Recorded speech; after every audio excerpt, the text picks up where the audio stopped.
Doctor Himanta Biswa Sarma নিৰ্বাচনৰ আগত কি প্ৰতিশ্ৰুতি দিছিল ডক্টৰ হিমন্ত বিশ্ব শৰ্মা মুখৰ পৰা ৰাজ্যবাসী শুনি লওক।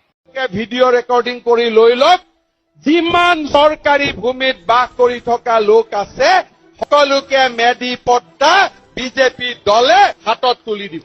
ইয়েছ, আমাৰ মাটিৰ অধিকাৰ লাগিবই। আমাক মাটিৰ অধিকাৰ লাগিবই। লাগিব না নাই? লাগিব নে নাই?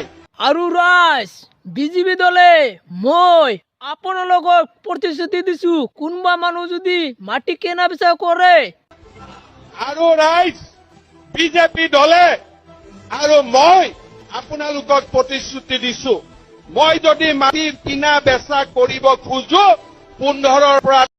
ডক্টৰ হিমন্ত বিশ্ব শৰ্মা যি প্ৰতিশ্ৰুতি দিছিল সেই কাম ডক্টৰ হিমন্ত বিশ্ব শৰ্মা কৰি আছেনে?